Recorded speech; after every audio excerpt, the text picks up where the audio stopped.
This podcast is brought to you by Most Valuable Podcasts, leading the league in podcasting entertainment.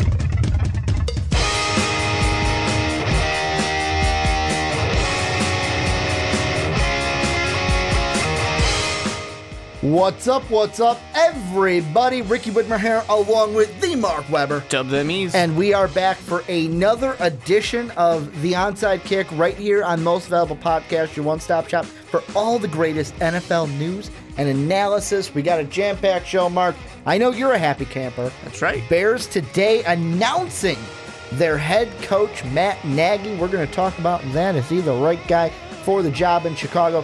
Gonna also talk about the team that he left in the Kansas City Chiefs and should they fire Andy Reid.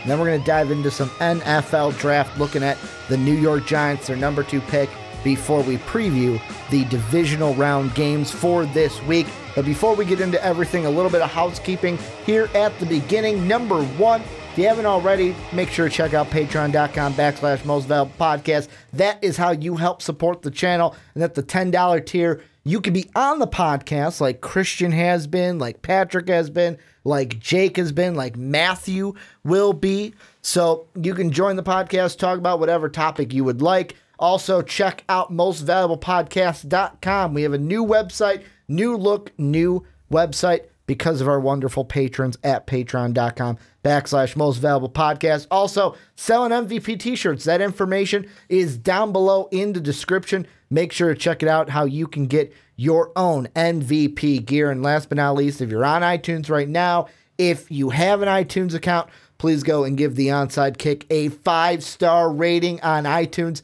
It would mean the world to us, and then do the rest for the Most Valuable Podcasts.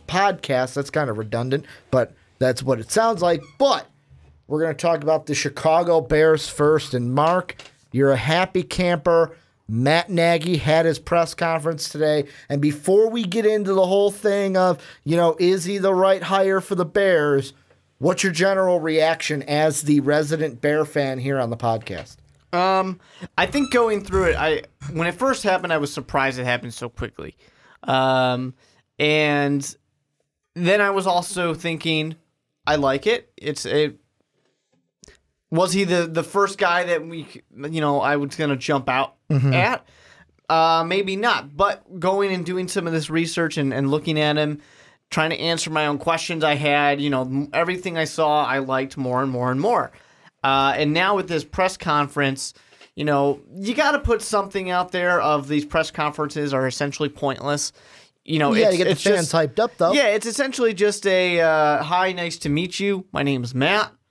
We're going to have some fun together over the next few years. Hopefully, we're going to win some games. Hopefully, the next few years, not like 2 and then you're done. Yeah, hopefully, you don't even get shutted. Just God. with 1 year. Or Vance Joseph. He almost got that fate. Well, he didn't get shutted. He almost did. He didn't get almost Vance Joseph. And, these are kind of pointless. I mean, you don't really say anything. He doesn't have a staff put together, although I'm sure he's got something in his head. He talks about how he doesn't have, hasn't had a full opportunity to really, really look over the roster, even though I'm sure he has. It's essentially just one of these, you're not really saying anything, but you're just saying a few things to get people excited. But with that being said, he said things that got me excited. I mean, I really like his personality. It's very infectious. You can't listen to him talk without getting excited yourself. You can just hear he's the an excitement. Optimistic guy. Yeah, he's optimistic. He's excited. You can tell that he is a Ryan Pace kind of guy. If you put Ryan Pace in a room and you put Matt Nagy in the room, you were going to be the most excited person in the world because these are the two most optimistic and positive thinking kind of men in football right now. And I think that's kind of cool. I mean, he's very different than Trestman, than John Fox, than Lovie Smith, than Dick Duran. Very different than what Chicago has had in the past 2 decades. So it's going to be interesting, and I can get into some other things first as well. But as much as I'm excited to read comments of what Chicago Bears fans watching this video think about him, just from the press conference and stuff like that. As a not Bears fan, it's kind of cool that you even yourself was like, I like this guy. I do, and here's the thing that I don't mean to say this as like shitting all over your parade and Bears fans' parades, is Number one, I liked it. And I'm listening to him talk, and I'm thinking, all right, I'm not a Bear fan, but he's getting me excited. And, like, I'm optimistic for what we're going to see from the Bears with Mitch Trubisky. But I'm sitting there, and I'm watching this press conference during my lunch, and I'm just sitting there, and I'm like, after a while, I'm looking at him, and I'm going, I've felt this way before. When have I felt this feeling before? I'm eerily having deja vu right now. And then it hit me. I'm like, Ricky, you're a fan of the Illinois Fighting Illini.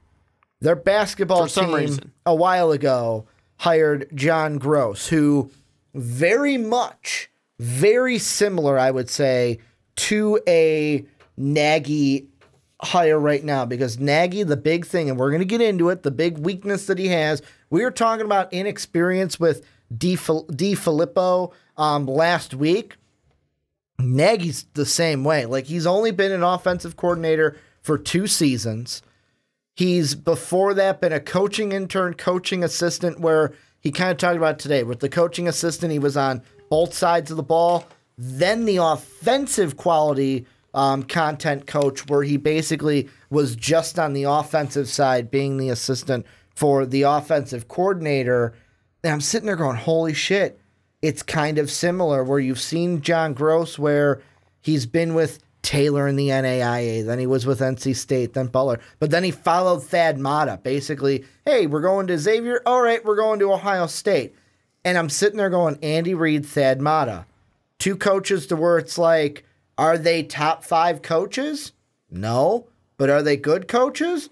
Yeah, they're pretty good coaches.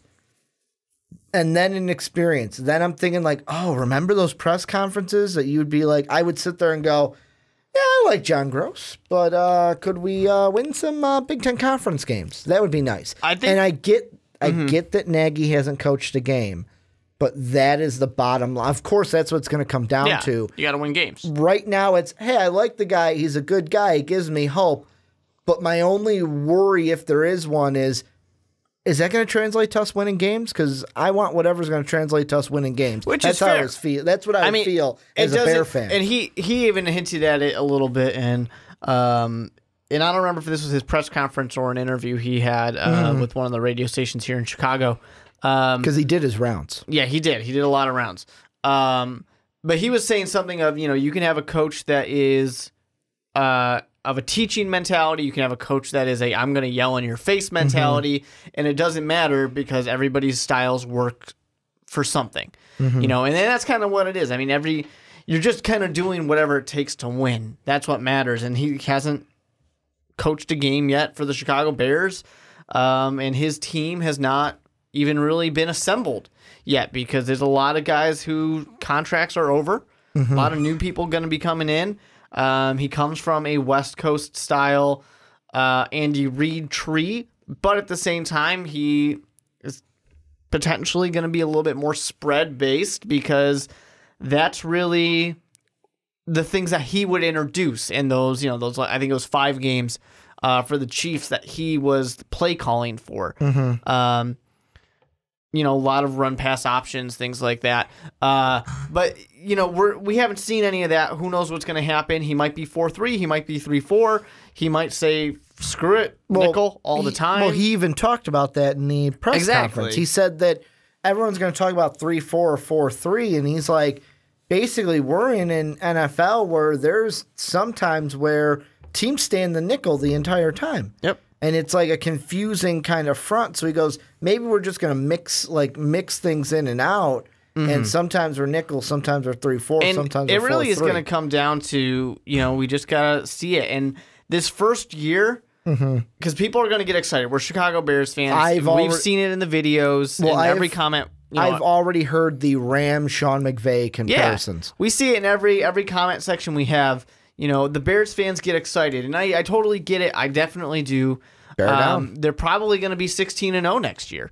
But let's temper it for a moment.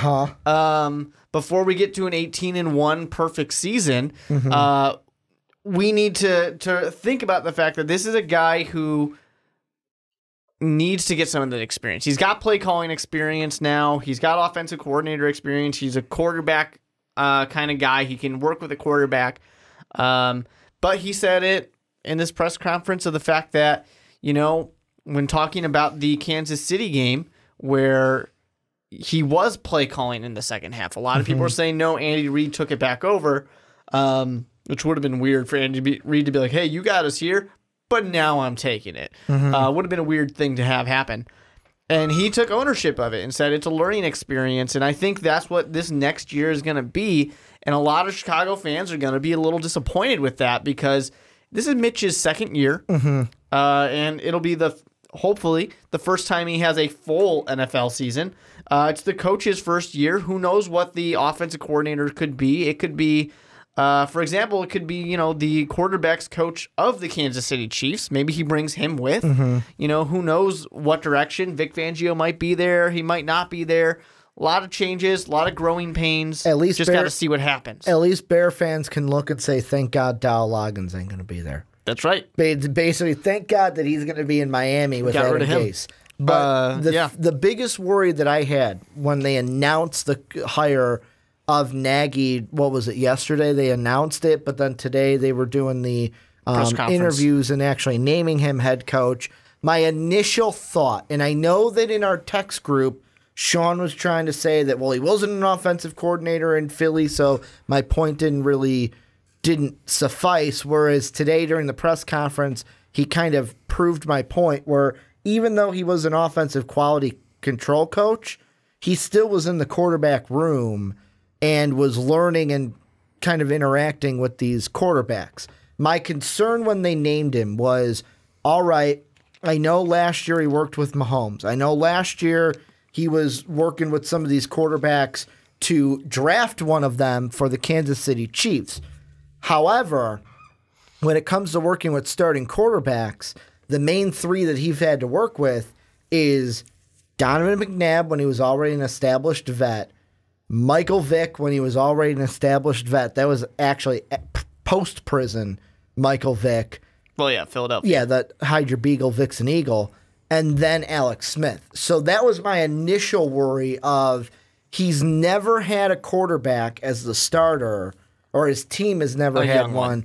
That's a young one because young quarterbacks are going to go through learning pains. However, today at the press conference, kind of tempered those worries of how he talked about Mitch. And not just talked about Mitch, talked about how, well, when we interviewed him for the 15 minutes at the Combine, he was like, you know what? I wasn't really that hot on him. I thought he was like a temper. He's like... That's not quite what he said. He was like... He thought Mitch was introverted and scripted.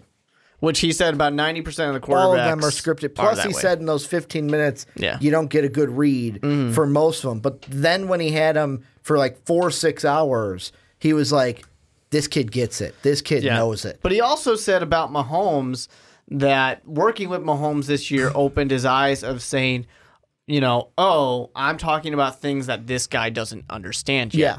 I'm using terminology that he doesn't know and things like that. And I think that's an important thing. And he seems to be a couple things. One, he seems to be very much of the I'm a teaching kind of coach. Two, he also said it himself that he's a leader of men, which I like that. I think that'll be good. It's a very inspirational, motivational thing. That's something that John Fox actually was good at. As much as we all criticize John Fox for a variety of things, he was good at motivating the team. He said the most important word, too. The most important word that starts with a C. Culture. Oh, I hate that. He said building. I think it's so dumb. Because when he said that, the first thing I think of was... Bill Belichick, I know. That's one of them. But more importantly, I looked at, and maybe it's because recently I watched the SI little video they had of Sean McVay when he was in his early days of the Rams. Basically, Sean McVay had to come in and be like, this is how we're going to approach each day, each hour, each minute, and this is going to be our kind of pyramid of excellence and get that. That's what Nagy's going to have to do in Chicago. I mean, you might say, I hate that word, but basically, let's change culture and go work ethic. I don't. To me, all culture as a coach means is I'm going to come in here and I'm going to say, do what I say or get the fuck out. That's all culture means. I mean, that's Bill Belichick says it all the time. You know, having this culture of do your job. Mm-hmm. Do your job means do what Bill Belichick says or get the fuck out of here, and he does it every year. Gets rid of guys. You know, I give zero care or anything to the culture thing for the NFL, because to me it's a word that people put stock in that doesn't really mean very much. But with that being said, I think that really Nagy doesn't have to do that much. John Fox already did that work for him. John Fox, if you're going to talk about culture, John Fox already instilled a culture of motivating players. Players wanted to play in Chicago. At no point in this horrible season where they somehow managed to be a 5-win team did any of these players actually give up on the team. Which could have been a 6-win season if Garoppolo didn't play. You could have beat the 49ers if Garoppolo didn't play. We could have won every single game that Mike Glennon played if Mike Glennon didn't play. The thing that I kind of, and maybe this is because I used to be an educator, I relate it so closely to like what I would, the same kind of tactics. Coaching and teaching are basically the same thing. What I would kind of use with like when I was in the band side of it is you're coming into a job that's like, you know what, the guy before me did it this way, but it's like, okay, he laid down this foundation. Now I'm going to, like, Nagy's got to come in and just tweak it. Well, he's going to come in here and, he's gonna put have it be done the way he wants it to be done. He's going to put his fingerprints all over it. And for me, the big thing is what are they, because he was kind of talking about the roster a little bit. And two of the big things that I think will benefit him is Mitch, I think, will grow with Nagy as the head coach. You know who else I think is going to be phenomenal under Nagy? Tariq Cohen. Like when he was talking about running backs who can run and being a pass catcher in the backfield, I was like, you know what? Jordan Howard's not bad. But I feel like Tariq Cohen is going to benefit greatly with having Nagy's style, Nagy's offense behind that, in that offense. My only question was when he was talking about the wide receivers, and I know that Inman came over and he was a kind of decent addition for you guys. Yeah, he was fine. That was the thing that I need. Like Brandon brought it up before he left, before we recorded tonight, was the big thing that the Chiefs had is they've got Travis Kelce and Tyreek Hill. Besides those two guys, their wide receivers are diddly poo. So it's like with the Bears, I feel like that's what you need to do. You need to get one or two guys that you can be like, okay, these are our rocks. Sure. And have Mitch, okay, these are your go-to targets. I mean, that's pretty much what any team wants to do is have 2-3 good receiving options. But at the same time, we still don't 100% know really what Nagy's going to do with the offense. Is it going to be a West Coast offense? Is it going to be a spread offense? What do you think? What do you think he'll do? I think it's going to be a little bit. I think it'll reference West Coast, but I think it's going to be a little more spread. Okay. And I definitely think that he's going to want to take advantage of Mitch Trubisky's ability to run the ball. You know, I mean, we saw it a little bit from Dow Loggins and John Fox of the using a run pass option. Or the designed runs, not even just the bootleg. I mean, the bootleg too, but actual option plays for Mitch to make that decision and design quarterback runs as well. And I think we'll see more of that. But at the same time, I think what we're hopefully going to see is Jordan Howard being Kareem Hunt. Because they're both top running backs in the NFL. Top young running backs in the NFL. Tariq Cohen, I definitely could see some things coming out of him, but I really am nervous about Tariq Cohen just kind of being a flash in the pan.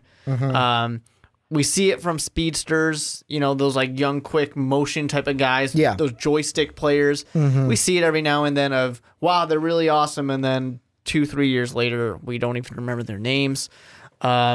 And I hope that's not the case because I really like him in the offense and I like what he can do, but who knows? If there's one thing that Nagy can take from Andy Reid, and we're going to get to Andy Reid in a little bit, but if there's one thing he can take from Andy Reid that'll be so beneficial to the Bears, it's what he talked about during the press conference today of how Andy Reid is a great motivator. And it got me thinking like, holy shit, just can't think of Kansas City alone.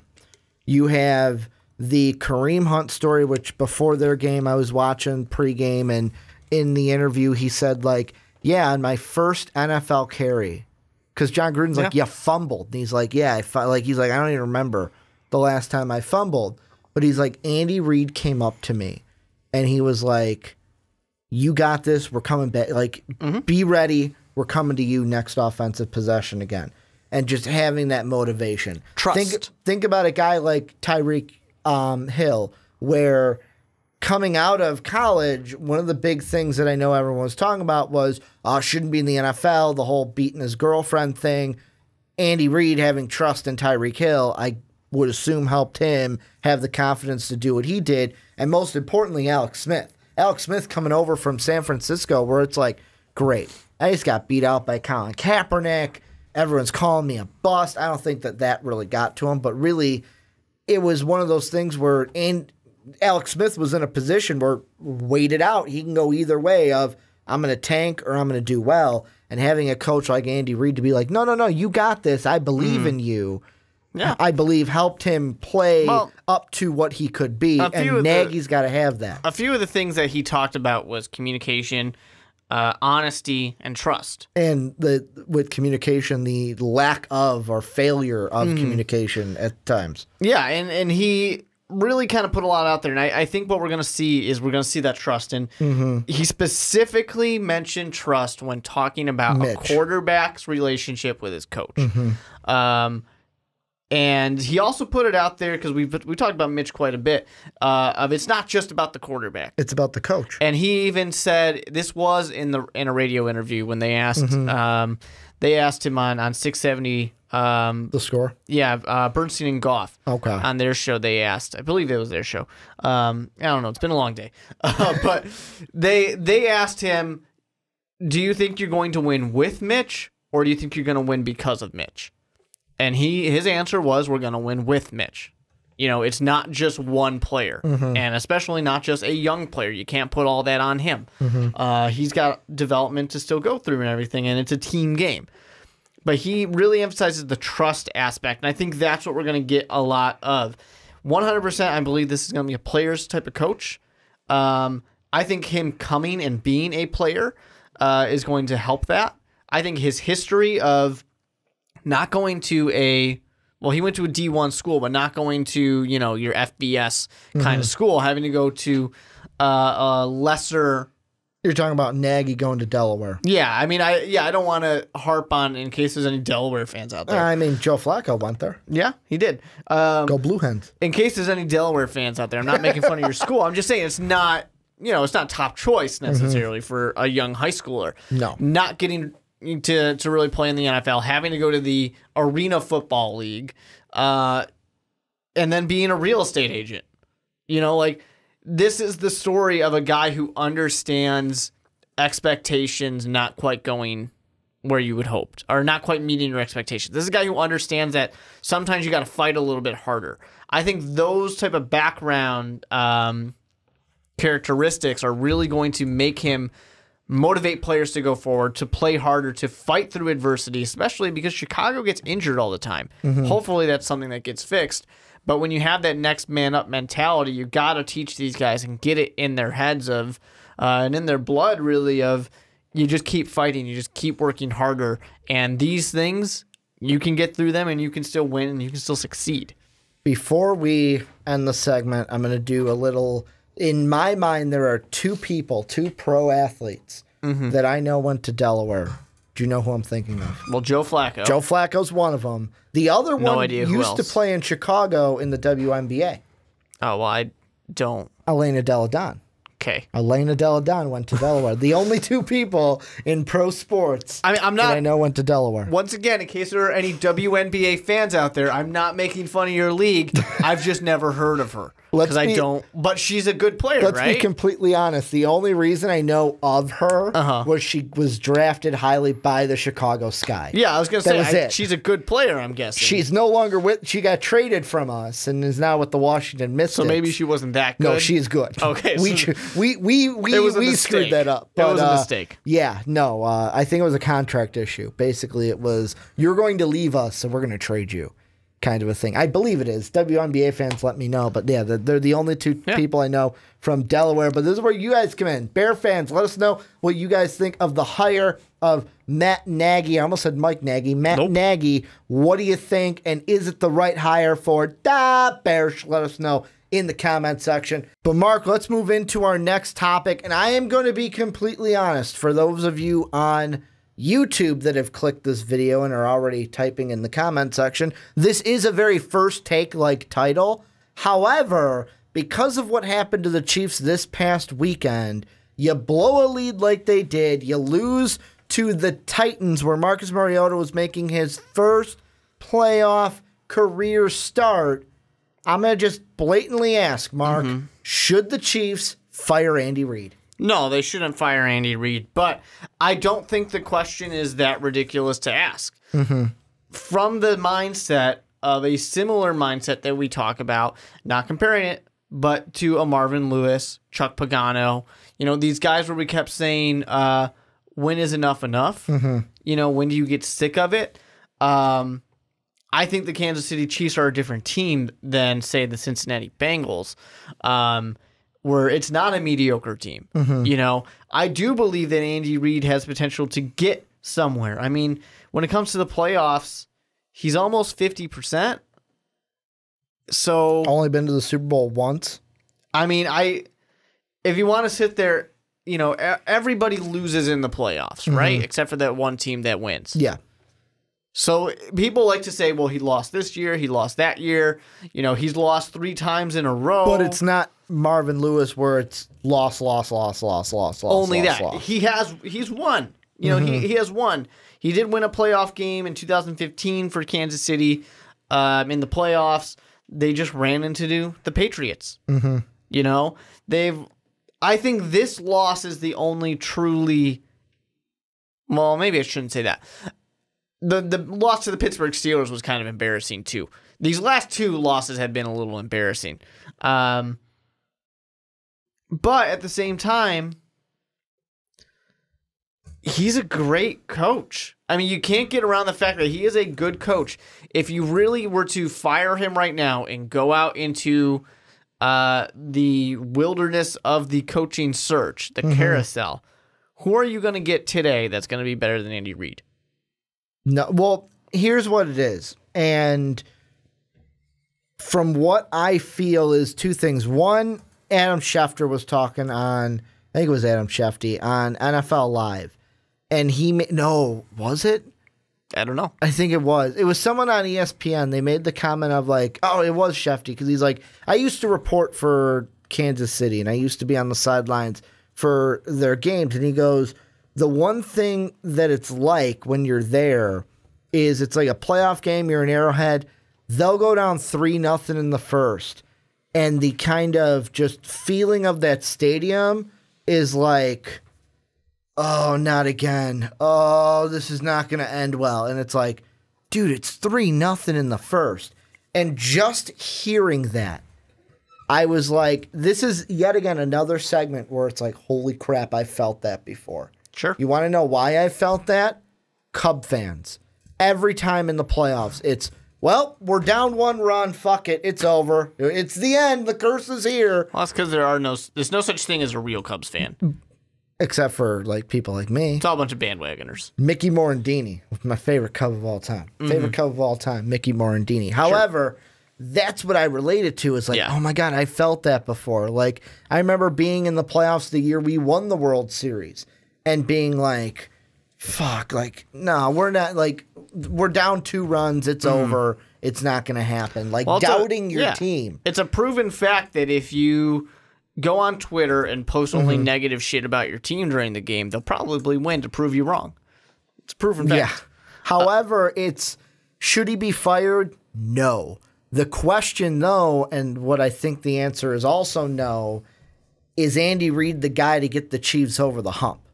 Is he that one? Is he to relate it back to the Cubs, is he the Joe Madden or is he the Lou Piniella? Lou Piniella got us to, I know Dusty Baker did also, but Lou Piniella got us to the playoffs consistently. Couldn't get us over that hump. Joe Madden got us over the hump. Yes, it also was young talent, and Theo had something. It's not a perfect comparison. The point is Andy Reid the one to get the Chiefs over that hump and into the Super Bowl? Well, I mean, he's been to the Super Bowl before, and I just kind of, I mean, it's been a long time, but still, I look at it and I think this is a good team. What scares me a little bit is what's going to happen with Alex Smith, because Sean is about to love me for a second, but Patrick Mahomes is starting next year. Well, that's kind of where I'm going. I think that we've seen the most we're going to see out of Alex Smith. Yeah. We're not going to see him getting better. Well, he's a game manager. We're not going to see more. I mean, what they were able. I mean, not to toot my new coach's horn here, but what Matt Nagy was able to get out of Alex Smith, especially this year, has been great. This has been awesome. This has been a great year for Alex Smith. He will take it and probably go to some other team with it. I think it'll only be downhill from here for him. It's going to be what they can put for, what coach they can get to really coach up Mahomes. That's what's going to be something that's important for it, for the offensive coordinator side, for your quarterback coach side. That's going to be something that's important. They got to foster that development process, because Alex Smith is not going to be the quarterback that's going to get you to the Super Bowl. But I think Mahomes has the potential to do it. We just kind of have to, hope that he can continue to develop. Andy Reid will ensure that you get close. I mean, the man's only had, 2 years below 500. If you include the 500 seasons, he's only had 4 seasons that were 500 or below out of his insanely long career of, it's getting close to 2 decades, 18 years. I'm sorry, I missed one. He had 1 extra below 500, but he will always get you there. He will always get you close. What he needs is the people, the players that can go above and beyond and take you that extra level. I mean, if you had Andy Reid with like an Aaron Rodgers, if you had him with a Drew Brees, one of these top tier quarterbacks, there's no doubt that this guy will win Super Bowls year after year. He needs that. And I'm not saying that he hasn't had good quarterbacks. But I don't think he had that caliber of a quarterback. I'm not putting Donovan McNabb or Michael Vick or Alex Smith at that Aaron Rodgers, Drew Brees level. The best quarterback he's ever had is Donovan McNabb. Yeah. That's the best one. But also the thing with the McNabb ones was I know 2001 was the start of the conference championship runs. But right now I'm looking at the 2002 season. They had a fairly good defense. Guys that are on this team that's holy shit. Troy Vincent. I looked at, a young Al Harris, Brian Dawkins. They had Brian Westbrook this year, that year that was big for them. The wide receivers were kind of it was nothing huge until maybe it's me because I was so young when T.O. came to town. Well, sure. And it was basically T.O. I'm looking at 03 right now, and basically the best receiver, I'm not even maybe it was because I was so young. I was 13 years old. I didn't really focus on any of the Philadelphia wide receivers. Then in 08, I believe. No, it was the 04 season was the T.O. season. That's when they went to the Super Bowl against the Patriots. That was the year I thought for sure the Eagles were going to win that Super Bowl. I really did. Part of it was because I hated the Patriots, but if they were in New York, maybe they would have. Maybe they would have in New York, but I feel is Andy Reid a bad coach? No. And I feel stupid for asking that question. I just have a hard time believing if he's the guy to get the Chiefs over the hump. I feel like Andy Reid is that coach for the Chiefs where it's he turned our team around. He set up the foundation for us to after this year, let's go get a guy who can work with Mahomes. Because virtually, Mahomes will be his 3rd year next year, not this year. So not 2018, but 2019. will be his third year. Virtually, you're hoping the same thing with like Goff and Trubisky, where it's the first year as a full starter, then in that second year as a full starter, we get you a coach to be yours, to lock in and be yours. However, Andy Reid, it's like the thing I like about him, like I mentioned in the first segment, the motivator, the guy who, like, hearing Nagy talk about him today, it's like, wow, he's a good coach. But is he the one, like, I'm coming back to it, is he the one to get them over the hurdle? Is he? I don't think so. I think with a better quarterback, I think he could. I don't see a reason why he couldn't win. If you have this team right now, and Alex Smith had a phenomenal season. I'm not trying to take that away from Alex Smith. He had a great season this year. But if you had one of those quarterbacks who goes out and wins games on their own, if you have a guy like that, this team, I think they're a favorite in the AFC, because back when Alex Smith at the beginning of this season was going out and winning games on his own, Kareem Hunt was there. That was when he was really taking off. But he was going out there. Think about that Patriots game when he was throwing all over that defense. You're talking about week 1. Week 1, he was throwing all over that defense. That was the game where he came out there and said, everybody who wants to say the name Mahomes, you shut up and you sit down. This is still my team. That's the kind of guy who could have won a Super Bowl. That's why in that stretch of, 5-6 games in a row for wins, we're all talking about how they were a Super Bowl favorite. I'm pretty sure we had the conversation on this very podcast, about the Chiefs being a Super Bowl favorite for Super Bowl Lee. For Super Bowl Lee. But that's not what happened the rest of the season. Even though he had a great season, he did come back down a little bit. He's not the guy who can take over the game himself necessarily.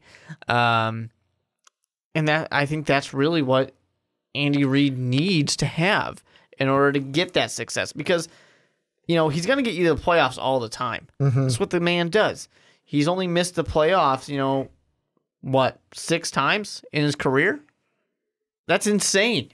That's absolutely insane. He can get you there. It just needs to have that guy to help him get it done. I want to ask you this question. Coming into this year, Andy Reid was in a contract year. However, before the year even started, I believe, he signed an extension. That extension is for 5 more years. So, old contract is done. Extension kicks in for this upcoming season. What I want to ask you is this. If we're playing the game of how long does he last? How long do you think Andy Reid, does he last the whole 5-year extension? Does he get fired halfway in between? Does he not make it to the end? It's interesting right now because Andy Reid, I'm just looking at one thing. He'll be 60 by the time the next season starts. So this next... which isn't that old for a head coach. No, I mean, you have coaches that coach into their 70s. But at the same time, you also have coaches who will retire due to health issues or to actually spend a day or two with their family.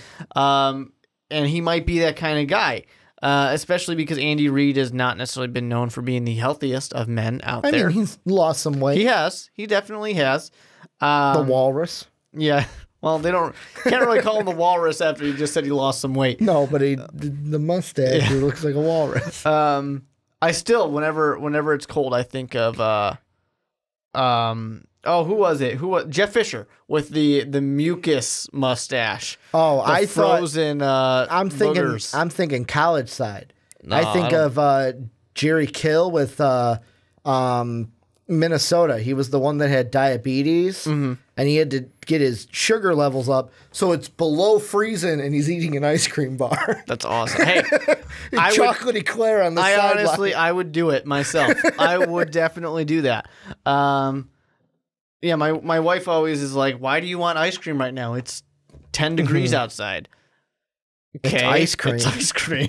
Like, you're telling me I'm not going to want to go to a Cold Stone? But anyways, living close to a Cold Stone has changed my life. Do you? Oh, I live like 5 minutes away from a Cold Stone. I don't know where the Cold Stone. Maybe we gotta go there. You've never sometime. been to a Cold Stone? I've never been to that one. Oh, okay. I used to be the I'm gonna say the douchebag kid that would be. I would have like a big thing of pennies, and I would just throw it in the bucket. They'd sing their song. throw it in the bucket, they'd sing their song. For anyone who doesn't know, because I don't know if Cold Stone's a regional thing or what, it's an ice cream place, and when you tip them, they're supposed to sing. They do. I don't know if they still do. I don't know if that's used still to a when I thing. was in high school. But if you tipped them, they had to sing even a if it song was a about penny. ice cream. And they hated people like you. So anyways, about Andy Reid. Yeah. And maybe he Colston. likes ice cream. It's tough because he's at that age where, you get to 64, you get to 65, he can keep going. Yeah. And I really don't see, if he has the same amount of success, I don't see Kansas City getting rid of him early. I can definitely see another, 13-year run like a Philadelphia where he just goes as long as he can. The hard thing for Andy Reid was that he had a rough year in 2011, 8-8, and then that 4-12 year, last in the NFC East. That was the killer. That was the thing that they finally said, no, we can't do it. If he keeps getting you to the playoffs, I don't see Kansas City being that team to say, sorry, Andy, you got to get out of here. I just don't see it. And the thing I'm looking at right now is that 2013 draft. Would it have been the 2013 draft that followed that 2012 season? Yeah. Well, yeah. It would have been, right? 12-13. Funny thing is, Andy Reid had the number 1 pick in the draft then because he was with the Chiefs. They took Eric Fisher. That was a bad year. That was the draft. The Eagles at 4 took Lane Johnson. Yeah, that was not a good year. Like that draft, we should just forget that it Eric ever Fisher, happened. Luke Jokel. Yep. Deion Jordan, Lane Johnson, Ezekiel Anza. He's probably the best out of the top 5. Yeah. The one probably doing the most out of the top 5. Yeah, that was a rough year. Dean Milner to the Jets. I remember that. Do you remember who the Bears took? In 2013? 20th overall. That wasn't the Shea year, was it? No, he's a guard. He's a really good guard. Oh, Gabe Carimi. Nope. No? Nope. Oh, I'm missing Kyle Long. Kyle Long. I said Gabe Carimi, but I was thinking like, Kyle Long. I'm like, Gabe Carimi was not like good. 10 years. Yeah, he's not good. Previous to that or whatever. No, I don't he's remember not how old good. Gabe Carimi was. Yeah, that was like the one. That's like the one lasting thing from that era. That was my favorite. The Emery era. By the way, that was my favorite draft for the Vikings. Yeah, that's the one where we got Sharif Floyd, Xavier Rhodes, and Cordell Patterson in the first round, where we got all of those guys in day 1, and I remember them with their jerseys. But Andy Reid, that's who we're talking about. Final thoughts. Do you think that when close your eyes? They're close. The Chiefs have won the Super Bowl. Good the stuff. confetti is falling. Yeah. Travis Kelce is cheering. Is Andy Reid the head coach? Yes.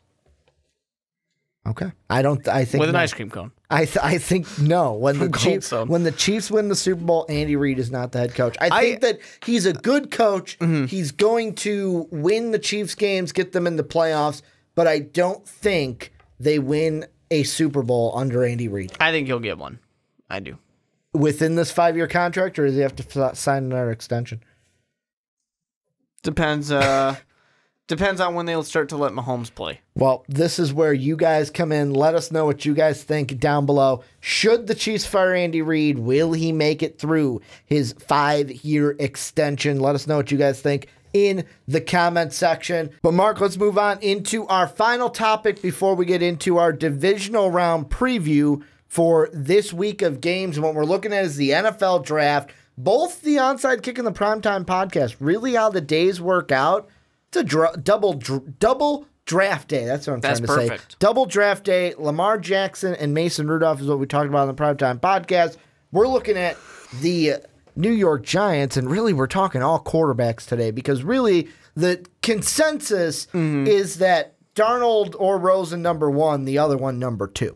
And the thing that I'm starting to think of is the Giants don't really need a quarterback because they have Eli Manning. I know Eli Manning's getting old. I know there's some people that are like, you know what, just sit there, either take Rosen, either take Darnold. Maybe if they get Rosen, that'd be a good fit because they'd go to a team that he'd actually want to play for because they'd win games and he wouldn't have to go to Cleveland. Here's what I want to ask you. Is there a chance that or should the Giants trade the number 2 pick and basically do what teams like the Titans have done, teams like the Browns have done with the Eagles, where we're going to go ahead and trade back because we don't need that quarterback, but there's somebody who does, like the Niners did last year with the Bears. Well, here's where I come on this. I think that, sure, the New York Giants can say, we got Eli Manning, we're okay right now. And sure, the New York Giants have quite a bit of other things that they need to address as well. But I don't think that we can sit here and say that they don't need a quarterback. Eli Manning's got, 2 years left? Maybe that's it. Now, drafting Rosen or even if you draft a guy like Baker Mayfield or something like that, you're probably not going to want that guy sitting and not playing until his 3rd year. I mean, everyone likes to reference Aaron Rodgers, but Aaron Rodgers had a lot of things to work on even though he was taken in the 1st round. People tend to forget that there was a lot of mechanical things for Aaron Rodgers to fix. But I do think that this is a team that does need a quarterback. Sure, it would be nice to trade back with maybe the Jets because the Jets maybe want to jump over the Broncos to get past them and take the quarterback they want. Maybe even a team, an Arizona Cardinals that we've talked about before. Maybe that's a team that wants to trade up. That's quite a leap to make, but maybe you could do it. I don't know. I don't necessarily feel that the New York Giants can pass on a quarterback unless they're sitting there saying, well, we really like Lamar Jackson or something like that. And that's a guy they can get in the 2nd round. Or even if it's a Baker Mayfield and they can trade back with, I don't know, just throwing a team out there. Maybe the Bucks really want to get up to number 2 because they really want to take, Chubb, Barkley. Yeah. Take your pick of whoever you want them to take. Non-quarterback. Yeah, exactly. And then they can trade back and say, we don't care if the Broncos or the Jets take one because we really like Baker Mayfield, and we're okay with having him, the 3rd best quarterback, or something of that extent. I just... Could they trade back, and if the deal is really good, if you make them an offer they can't refuse, maybe it's a good idea. But I don't want to pass up on the fact that the New York Giants do need to take a quarterback. Well, and the thing is, the one thing that I look at is I look at the quarterback needy teams to where the Broncos are obviously one, the Jets are obviously one, the Redskins could be one, depending on what happens to Kirk Cousins, and then the Arizona Cardinals could be one. I know we talked about the Cardinals, I think it was last week, with Baker Mayfield. However, one rumor that's coming out, and I mentioned this on the Primetime podcast, is if Vikings OC Shermer gets a deal somewhere like Arizona, let's say he goes to Arizona, rumor is Case Keenum's following him wherever he goes, or he's going to try to get Keenum to follow him wherever he goes. The Vikings probably aren't going to keep him. Exactly. So I look at 15 and I look at Arizona and I go, okay, right now I'm kind of penciling that in. Is if they go with a Shermer, they'll go with a vet, and then they won't need to draft a quarterback at 15.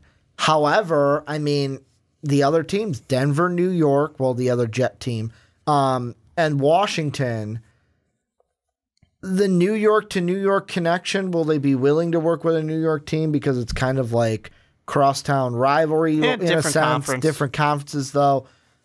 And, I mean, I don't think they'll be willing to work with the Redskins because they're in the same division. However, the one team that I would try to kind of sucker into it is Denver, because the thing that I think is the only reason Denver is looking at a guy like Josh Allen is because in their mind, they're like, Rosen and Darnold are not going to be there at 5. So let's not even waste anything about scouting them. They're going to be gone. So that's why it's like John Elway going to the Idaho Potato Bowl to watch John Allen or Josh Allen. Or a possible smokescreen. Or a possible smokescreen. If I'm the Giants, that's the first team I call is Denver. And I basically go, what would you give me for the number 2 pick? It's on the table. and I would try to get them to trade up because I think that John Elway, Josh Rosen just seems like a John Elway guy to me. Just seems like it. And I feel like like I said, the only reason we're not hearing Elway talk about Darnold or Rosen is because in his mind they're going to be off the table, so why even focus on it? I mean, I definitely can agree with that to an extent. At the same time, I think that John Elway has made some questionable decisions when it comes to quarterbacks. Paxton Lynch. So I'm not going to put it past him to say, no, I really like this Josh Allen guy. I think I can work with him. You know, it reminds me of we get some of these GMs every now and then that want to be the smartest guy in the room. And they're going to make really questionable decisions because they think that from 10, 5, 15, whatever it might be, years from now, people are going to be saying that John Elway, he knew something with Josh Allen. That was the guy he wanted. Yeah. You know, and they care about the legacy to an extent. But one of these teams, I still think that one of these teams with the Jets and the Broncos are not going to need a quarterback because one of them was, could get a Kirk Cousins. A potential Case Keenum and Alex Smith. If somehow Eli Manning is no longer part of the Giants, who knows? One of these quarterback needy teams is for sure going to get filled through the offseason. Most likely two of them will really have a clear answer to where there's no way they're drafting a quarterback. Yeah. Which ones, I'm not sure. I mean, with me, I'm putting my money on Arizona being that team. I mean, I know they're lower, but out of all the quarterback needy teams, they're the team that right now, mainly because of the, I could even see Kirk. I don't know if I could see Kirk there, but I think more so on like we got a Case Keenum to where, we don't need a quarterback in the first round. Well, even if you have Alex Smith, even if you have Kirk Cousins, I mean, there's two guys right there that could fill some spots for some of these teams. So it'll be interesting for sure that you have quite a bit of shakeups. But the flip side of it too is for sure you got New York up there. For sure you got the Browns up there. That's the top two off the board in my mind. I mean, that's the way I had my mock draft. Then with a team like the Broncos or the Jets, if one of them needs a quarterback and they take it, it doesn't matter if the Arizona Cardinals or the Washington Redskins need a quarterback. Are you really going to pull that kind of a reach on Josh Allen? Or, I'm counting Baker Mayfield as the third best quarterback here. Or a Lamar Jackson. Are you really going to make that kind of a reach for one of these guys that will be there in the second round and everybody above you took quarterbacks, so you don't really need to worry about them anymore? Well, I think the question becomes that I was going to ask you is they drafted Davis Webb. Do you think Davis Webb eventually becomes the guy? Because I don't. No, I don't think he becomes the guy at all, although they're kind of high on him in the Jets organization.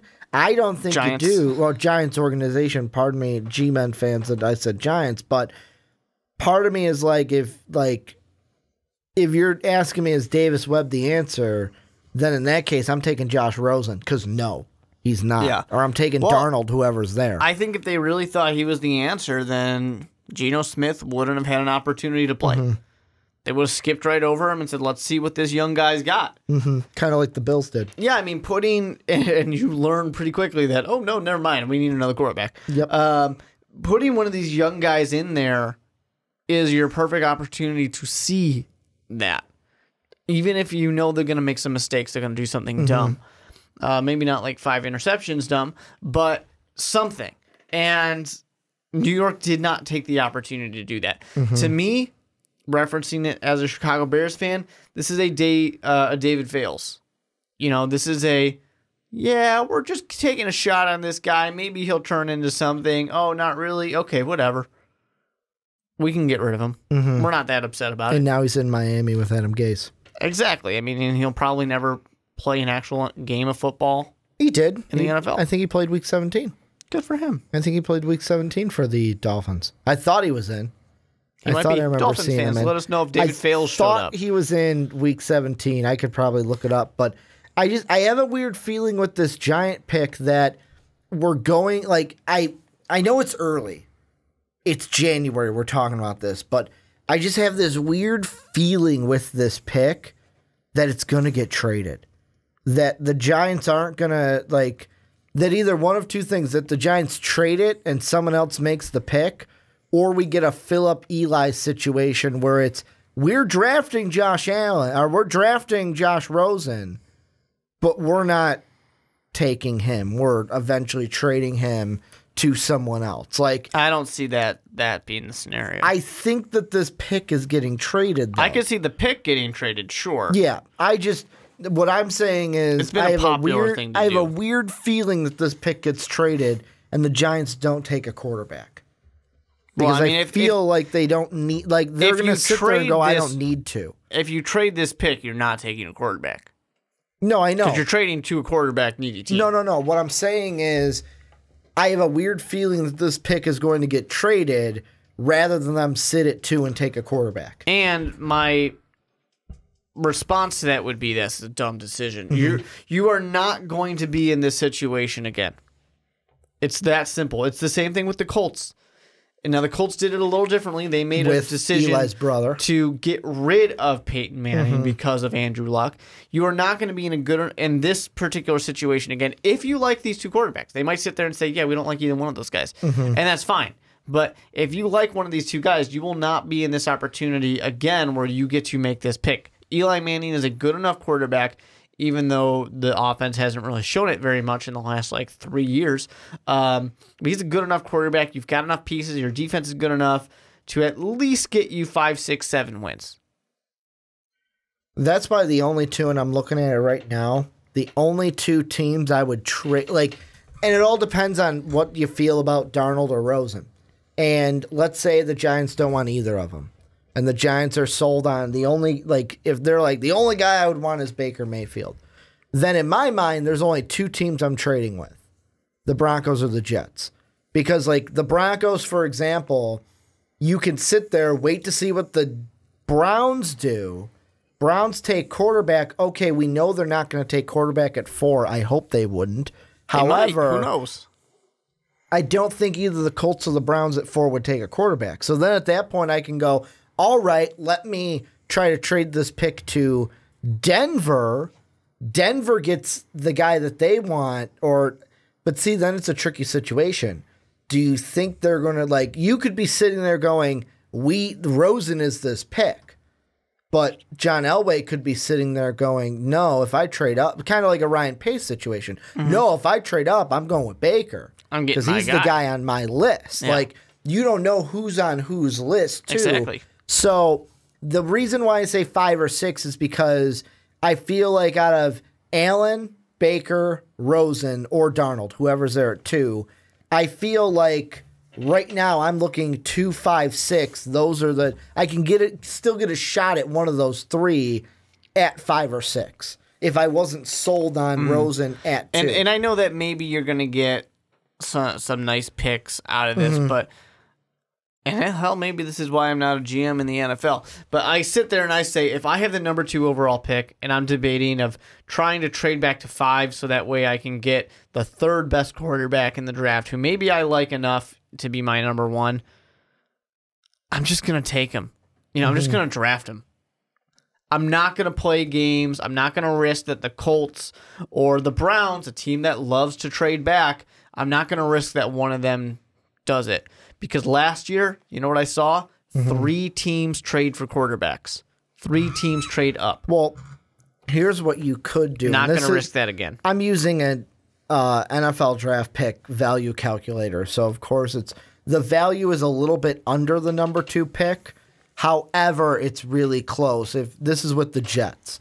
So, the Giants would give up just the number 2 pick. And that value's at $2,600. The value they would be receiving is $2,540, so close enough, fairly close.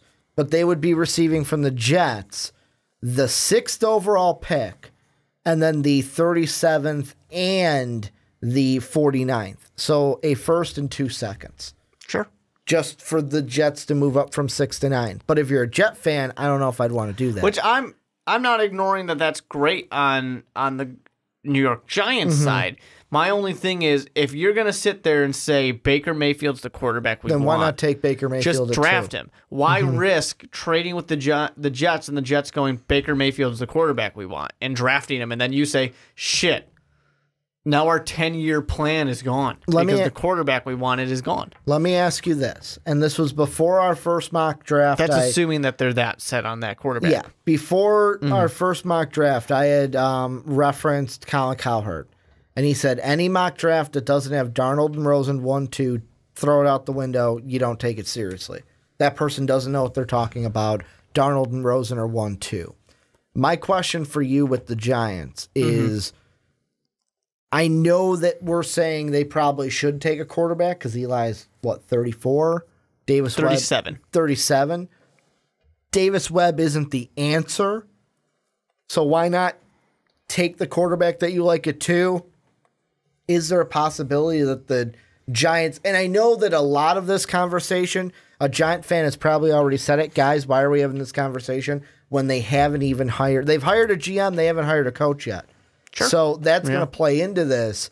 But is there a situation where a coach comes in and goes, no, we don't need a quarterback.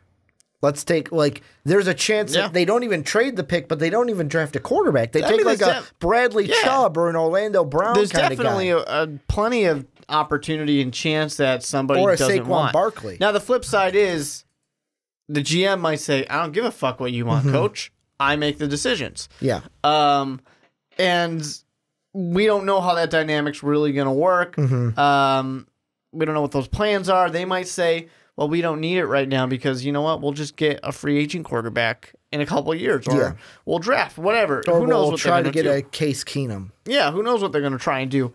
So who really knows on that side? But I don't think... I stand here and I look at it and I say, when was the last time the New York Giants were this high in the draft? I don't want to risk missing out on this opportunity. That's what it comes down to me. Quarterbacks are so difficult to get. It's so difficult to get an Eli Manning that when you have the opportunity to do it again, you just got to go for it. You got to go and get your guy. So I'm looking at past drafts for the Giants. Last year, their first rounder was 23rd. 2016, they had the 10th overall pick, took Eli Apple. 9th, they took Eric Flowers. In 2015, they were the 9th pick. Last time they were in the top 5, though, however. Wow, I think it was Phillip Rivers. They were 4-2. It was the Eli Phillip Rivers draft was when they were that high in the draft. Other than that, the last time they were in the top 10 besides that was 1997 when they took, those are 2 good first picks for them in that draft. Ike Hilliard, the wide receiver at 7, and then in the second round they took Tiki Barber. So, that... You don't get in the top 10 that often if you're the New York Giants. It's been top 5. It's been especially. A lot. They had the 5th pick and took Cedric Jones in 96. But otherwise, it's a lot of outside the and that's top 5. That's a good problem to have. But if you want to keep having that problem, get the quarterback you want now. Even and I hate to say it because they already disrespected Eli Manning, but even if you have to, even though I still say that the consecutive start record doesn't matter. You were never going to beat Brett Favre anyways. But anyways, you've already disrespected him, so I hate to say it this way, but even if you have to hurt Eli Manning, even if you have to upset him, even if somehow it ruins the relationship and he's gone in a year, you can't pass it up. You can't pass up an opportunity to get your guy of the future. That's what's important. A little bit of pre-Mark Weber history. So this is before you were born. 1981 draft. This was the last time the Giants had the number 2 pick in the NFL draft. Do you know who they took with that pick? No, it was 1981. I was not alive. I'll give you a hint. He was a Hall of Famer, or he is a Hall of Famer. Just tell me. Lawrence Taylor. The reason why they took Lawrence Taylor, guess who their quarterback was in 1980? Just tell me. 25-year-old Phil Simms. Oh, 1 year Phil pro. Simms. So he was a young quarterback. They didn't need to take one. Interesting. Very so they interesting. went with Lawrence Taylor, 2nd overall. Any final thoughts on this before we move on into the divisional round preview? I'm still holding true that the New York Giants draft a quarterback. That's all I got. I wouldn't be surprised if they do. I just have a weird feeling that this pick is going to get traded. I have a weird feeling that the more so on ownership, they're going to be like, we've already pissed off Eli and the Manning family once. Let's not do that again. He's 37. Who cares? We'll worry about quarterback some other time. I hate to put it that way, but he's 37. Mm-hmm. He hasn't been performing the way he used to. Who cares? I wouldn't be surprised if they trade the pick, although I'm with you. If you're thinking quarterback, just draft the one you want at number 2. Yeah. Just go ahead and draft it. But this is where you guys come in. Let us know down below what you guys think. Will the Giants trade the pick? Will they draft a quarterback? Will they not draft a quarterback? Let us know what you guys think down below. Our next mock draft, however, coming out in less than a week if you're seeing this on YouTube. If you're on Blog Talk Radio, it'll be in a week from now. As the camera died, you're looking at our logo, but let us know what you guys think down below in the comment section. But Mark, let's end the podcast like we have been for the last week. Now that the playoffs are here, we only get 4 games. This is the last week where we'll have 4 games. Yeah. The next week we'll have 2 games, and then the week after that we'll have 0 no games because the Pro Bowl. It's not a real game. Then game. we'll have 1 game. We can preview the dodgeball match. Do they still do that? Oh, yeah. Do they? Year 2. Even if it's NFC, AFC? They've only ever done it when it's AFC. Okay, I thought they did it when it was the fantasy draft. Last year was the first year they did the dodgeball tournament. Okay, I didn't watch it. I'll be completely honest. Didn't watch the Pro Bowl last year. I didn't watch the Pro Bowl, but I watched the dodgeball. The one thing game. That was great. The one thing I always find funny is my last girlfriend. So my last ex-girlfriend. I remember this had to be like 2012.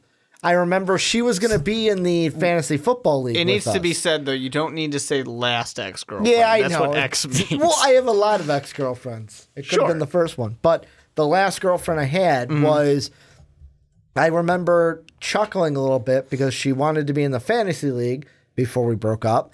And she was watching the Pro Bowl taking notes on who she should draft. And I'm sitting there going, oh, that's cute. You don't watch the Pro Bowl for that. You don't watch the Pro. And I remember her going, that Kyle Rudolph is really good. I'm going to draft him. I was like, okay, we'll see. Have fun with it. We'll see. You can take Kyle Rudolph if you want. Although, I heard something about Kyle Rudolph in the last 2 seasons. The only other tight end to have more touchdowns than him is Gronk. And it's only 2 or 3 touchdowns. Maybe 4 touchdowns more. He has 50 touchdowns. Well, I mean, where else 2 seasons. Where else were you going to throw the ball? Stephon Diggs and Thielen. Yeah, but I mean, you're talking about the last 2 seasons? Yeah, that was this year's one of them. Exactly. So, I mean, Kyle Rudolph has been the safety blanket. However, we're previewing games. We'll get to that Viking team, but how we're going to do it is we'll go right through the order that we will see them. The first one we'll preview, the one that will probably be, I'm saying it's going to be the joke of the week. The Falcons at 10-6, they're the 3-point favorite over the home team, 13-3 Philadelphia Eagles. Mark, what are you thinking from this game? The problem is the Eagles just don't have much of an offense right now. With Carson Wentz not being there, it's just nobody's showing up to play offense anymore. And as much as we all love Nick Foles here in Most Valuable Podcasts, he is just as good as Peyton Manning. Even better. Could be even better. Could be even better if he throws 8 touchdowns in this game. I just have no reason to believe that Atlanta's not going to beat the Philadelphia Eagles. Yeah, I mean, ever since Wentz got injured, you played 3 games, and it was, you scored 34 points, but it was against the Giants. They've basically given up on the world this season by that point. Then the Raiders, they have a pretty tough defense, and you only scored 19. But then Dallas, who is probably the best of those 3, with Zeke back, and you don't get any points. I know your defense holds them to 6, however, you don't, and I know Nick Foles didn't play in that one. I think that was Nate Sutfeld, who played that game, who used to be a Minnesota Viking for a little bit. However, fun fact, I just think this game, the Falcons looked really good against the Rams. Yeah. To where I think that they're going to carry over momentum to where the Eagles, this Eagle team, because they don't have Carson Wentz, probably would have benefited from playing the wild card. Because then they could get a win, then carry some momentum in. No, they would have been one and done. this Falcon train is already moving. And like you mentioned before we started recording this segment, it was like, wow, it's a shame that the Falcons are just going to get an easy road right to the NFC title game. Yeah. Maybe even the Super Bowl. I mean, yeah, this is the momentum they need. I mean, to be honest, it reminds me of the Green Bay Packers when they won their Super Bowl. As the last wild card team to do it. Yeah, and just drive their way straight through, keep building momentum, keep feeling good about yourself. Got a nice quarterback who's going all in, got a good run game. You know, this defense in Atlanta, it's pretty good. I like everything about this team for the most part. When this team is on, they're on. The problem, of course, for long term, and this won't necessarily be a Philadelphia issue, is I think that the offense is a little bland and predictable. And I think that'll be their undoing when they play, if they play like a Minnesota Vikings or something like that. Well, I'm going to add a little curveball at you. Not just make your pick, but make your pick and give us a score. Sure. It's going to be the Falcons at 27 and the Eagles 10. I'm going to say 28-13. That's what I'm going to go with. Falcons 28-13. They go ahead and get the win. I'll give the Eagles a 13 spot, but the Falcons going to win by big here. Then the other game, which Saturday could be the blowout games. The nightcapper for Saturday will be the Tennessee Titans at 9-7 playing the New England Patriots. The Patriots are almost a 2-touchdown favorite at 13.5. What are you thinking from this one? The Titans and the Pats. I mean, this is going to be a dangerous game, right? You got a team in the Titans that the defensive backs, it's a little questionable for them. And you got Tom Brady on the other side. I really think Tom Brady's just going to pick apart this offense. This defense. He's going to have no problem doing it. Now, I do think that Derrick Henry can make an impact in this game for sure. But the rest of the offense is not much of anything to get that excited about. You know, maybe Mariota will throw the ball to himself again, and that'll be fun to watch. But that was awesome. Only in highlights. Awesome. You know, I never even looked further into it. If the rumors were true that Mariota was calling the plays himself, was he? That's what people were saying. I think it was after the first quarter that he just was calling plays himself. I wouldn't be surprised. Maybe he is, maybe he's not. I don't really know. That's just what people were talking about. So it'll be interesting to see, does he keep doing that or not? The unfortunate thing I think that the Tennessee fans out there are feeling is that Mularkey is going to be back now. You know, they're not going to fire their coach, which is kind of what they were hoping for, it seemed like. I know there was a lot of hope for the Josh McDaniels connection to help Mariota. I just think that Tom Brady's going to tear this team apart is really what it comes down to. Yeah, this one, I think, like I said, the Saturday games, I think, are blowouts. I think that it's going to be, Saturday is very underwhelming. Sunday, I think, is going to be amazing. And like this one, I'll go first. I'm going to say Patriots 35-10, maybe 35-7. I don't think it's going to, 35-10. We'll go 35-10. I think that the offense blows the door off everything, and the Patriots defense, yeah, they're not like a big, like, threatening defense, but I think they'll have no problem beating the Titans, who will basically be shut down early in this one and basically be like, well, we showed up. It was nice. How about you? Like I said, I think Tom Brady's going to destroy this defense. But I'm going to give, Derrick Henry some respect here. I'm thinking 42-17. Okay. I mean, Tom Brady just lights it up. But Tennessee, they'll make some noise every now and then. What about the Sunday games? The next one, we've got the Jaguars going into Pittsburgh. Last time these two teams played, the Jaguars got the win week 5, 30-9. Big Ben threw 5 picks. What are you thinking coming into Jaguars and Steelers? Do you think by any chance that they're picking up the phone in Jacksonville and calling anybody, any quarterback that doesn't have a job right now and saying, hey, what have you been up to lately? You think you can learn our playbook in the next week? Blake Bortles, he had more rushing yards than passing yards? Yeah, way more. Definitely his I mean, and it was like a first half thing. I mean, he did nothing in the first half, and then the second half, he was just like, well, can't throw the ball. I guess I'll just run it. I'll be honest. Ever since week 13, they've only scored over 10 points twice. Yeah, it's they scored.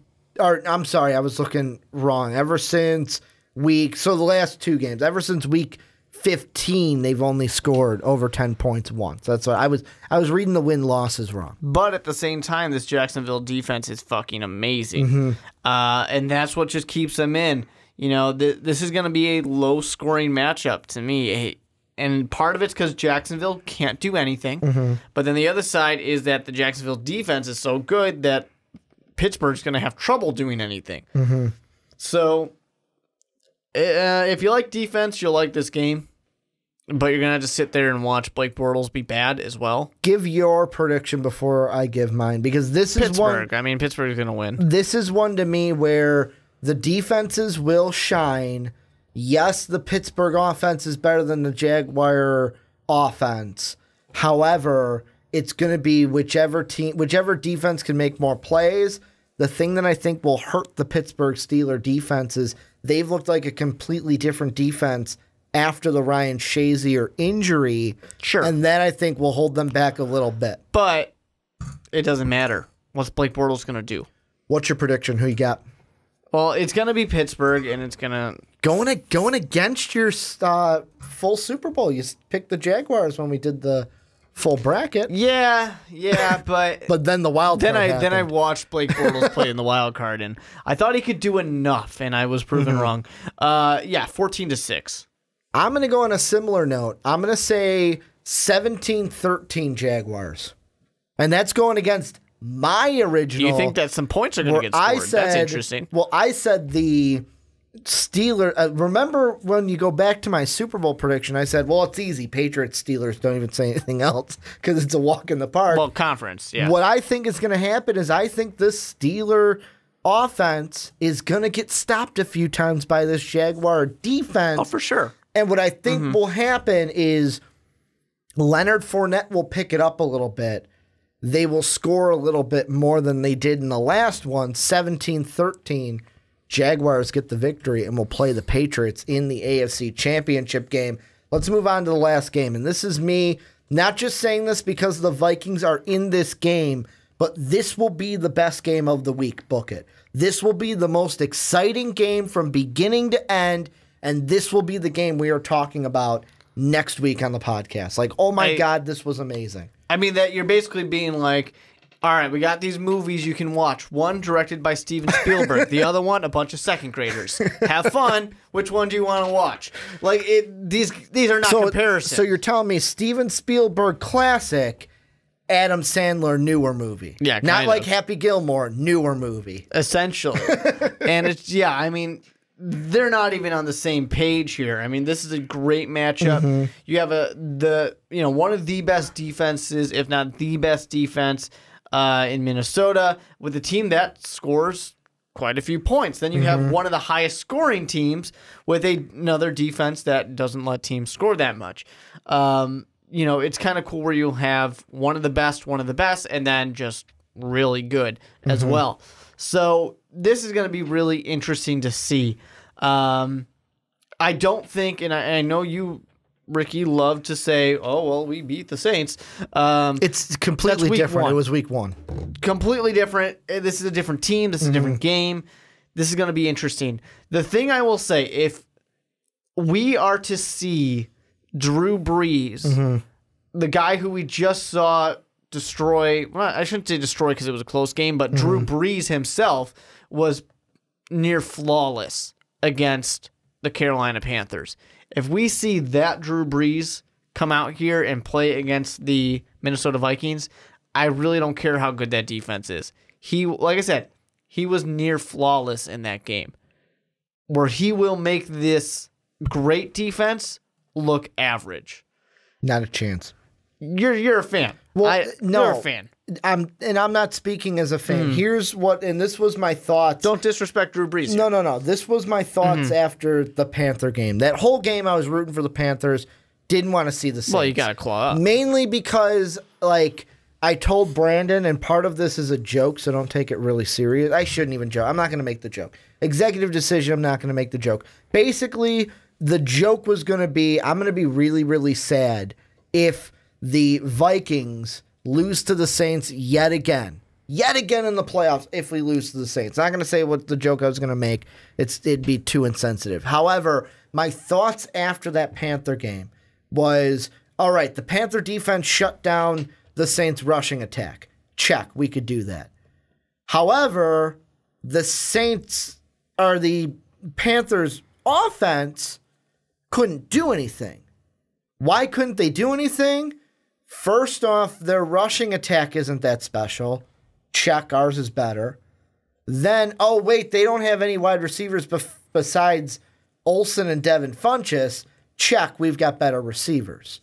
So to me, the reason why the Panthers lost, well, if we're going microcosm, it was that dropped pass in the end zone in the first quarter. But the Panthers didn't win because the only way the Panthers were going to win is if Cam Newton willed them to a victory. That wasn't going to happen. The Vikings are a more complete team. We have a better rushing attack. We have better receivers. Case Keenum's a quarterback that doesn't usually turn the ball over. Great recipe for success. Drew Brees is great. Drew Brees' offense is better. I was completely shocked that Ted Ginn caught that 80-yard pass because usually that goes whoop right between his hands and onto the turf. But if this Viking defense shuts down the run like the Panthers defense did last week, I don't think Drew Brees is going to be able to do it all himself. This game will be the closest of any of the games. I think it will be decided on a fourth quarter field goal. Which I'm will going be missed. Vikings 27-24. I do want to point out, however, because it's fun, that your running game is not better, actually, than the Carolina Panthers. Statistically, they have a better running game than you, but that's because of Cam Newton. No, I'm talking about like, the running backs is what I'm saying. I just wanted to point out, because it's fun. Like you're telling me that Latavius Murray and Jerick McKinnon have not looked better consistently than what we saw the Panthers running last backs. Weekend. Yeah, sure. no, that's what I was saying. talking about running game. Clarify, I'm talking running backs because we don't have Cam Newton. Yeah. You could get one. Yeah. You could get one. You can get Lamar Jackson. Another thing I want to mention, though, before you give your prediction, the last three games we played were Bengals, Packers, Bears, so, I mean, that wasn't anything. But the last big opponents we played, Detroit was a shootout that we had to win on the road, but the Panthers only beat us because Cam Newton willed them to that victory. He had that big run that sealed the game. Yeah. He had, 3 touchdowns in that game. He won them that game. That's the only way the Panthers were going to win. Matt Ryan, we only kept him to 9 points. Jared Goff, we only kept him to 7 points. So Vikings defense just show up and we win the game. However, I think it'll be close, 27-24, Vikings win. We'll play the Falcons in Minnesota, NFC Championship game. Who you got? It's tough. I mean, there's no denying how good the Minnesota Vikings defense is. Like I said, it's one of the best, if not the best, defense in the NFL. But when you look at the offenses, when I compare them, I'm taking Drew Brees over Case Keenum. No one's going to be upset about that. The New Orleans Saints running game is better than the Minnesota Vikings game. Not by a ton, but by a bit. It's a little bit better. But you could push those. I would give you a push on those. Well, I'm going more so too off of how that rushing attack looked last week against a defense that I would say is less than our defense. Sure. Good, but overall, less than our defense. Yeah, sure, but overall I'm going to give them a little bit more credit. Obviously the Vikings defense is better. I think we'll get a really close game, but I can't ignore Drew Brees. If Drew Brees wants to go out there and he wants to win this game, I think he'll do it. I think he will do it. And I still think if things get rough, Teddy Two Gloves might make an appearance. They might just throw him out there and see. I honestly could see not a super high-scoring game out of this because I think that the Saints could struggle a little bit to get started, and I think a lot of their scoring will probably come towards the end of the game when things really start to get moving. And it comes to not desperation time, but when they really need to get that win. And the flip side being that I just, I don't know, Case Keenum in the playoffs, it might get to his head. Not saying it will. I'm just saying it might get to his head. Most important position for the Vikings, there will be two players that I look at.